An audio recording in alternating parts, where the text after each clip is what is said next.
Welcome to Barbara's Bits. I'm Barbara Venezia, and tonight I'm going on a ride-along in the police helicopter with Sergeant Tom Fishbacher.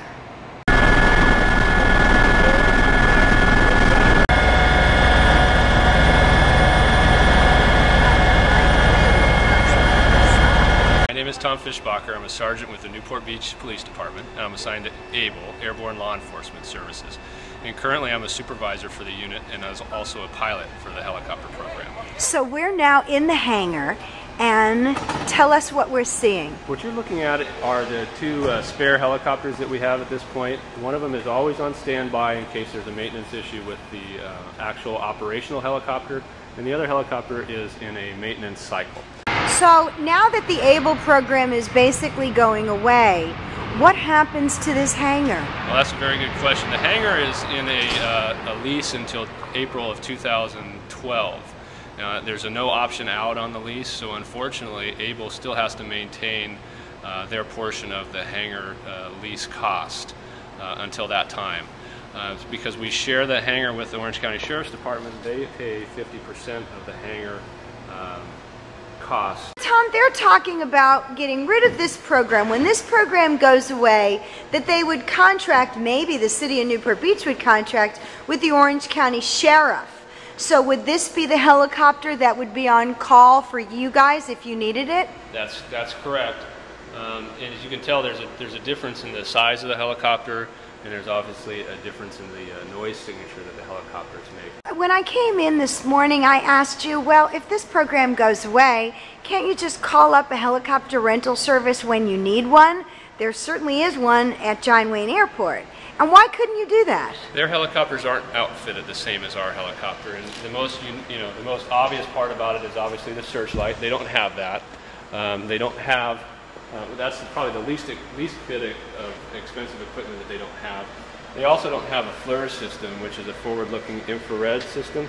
That's a rather expensive investment for an operator to consider if they're only being called once or twice a month, if that. You'll also notice that there are mounts that these go onto, and these require them to be certified by the FAA. In the cockpit, you can see some other unique characteristics about our helicopter as opposed to a private helicopter. And one of the things that sticks out the most in the cockpit is we have 3 police radios that allow us to talk to police, fire, lifeguards. Pretty much anybody in the county is able to be reached on this system of radios. Then we also have another radio down here in the dash, which is a TFM 550, which allows us to talk on UHF and VHF frequencies. Pretty much we can talk to anybody in the state, military, off of this radio. Most private helicopters don't have this kind of capability. The other thing is we have a moving map system, which allows us to type in addresses. For instance, if we were assigned to a call, we can type in the address. It gives us an immediate heading and a course and time to. And then it also goes down to parcel data. So I can count how many houses in from the corner a particular location is, and that allows me to be very efficient on the call.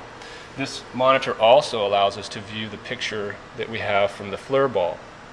The FLIR ball not only gives us the forward-looking infrared image, but it also provides normal video images, and we have a downlink capability through amateur ham radio setups that we can downlink the image that we see to, say, a fire battalion chief that's working a structure fire, or even on the 4th of July when we're trying to do a crowd assessment. We can link that to the command post, and the command staff can see what we're seeing from the air as well. If the program goes away, I don't know that you're going to notice any immediate consequences. The real service, the people that receive the service directly from this program are the police officers and the firemen on the streets. We serve the community, yes, but our customers are really the police officers that we help make their job easier, safer, more efficient. The fire department along the same lines. The public, may deal with us in a rescue where we find a lost swimmer or we find a lost child in that regard. But our main customers are the police officers and the firefighters that are doing their jobs on a daily basis.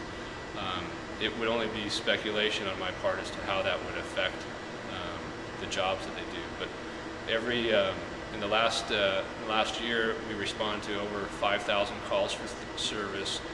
We've been involved in hundreds of arrests and pursuits and the like. And if we go away, there's a lot of arrests and a lot of situations that may not happen, and safety may be impacted for the officers on the street. Until next time, I'm Barbara Venezia, and thanks for watching Barbara's Bits.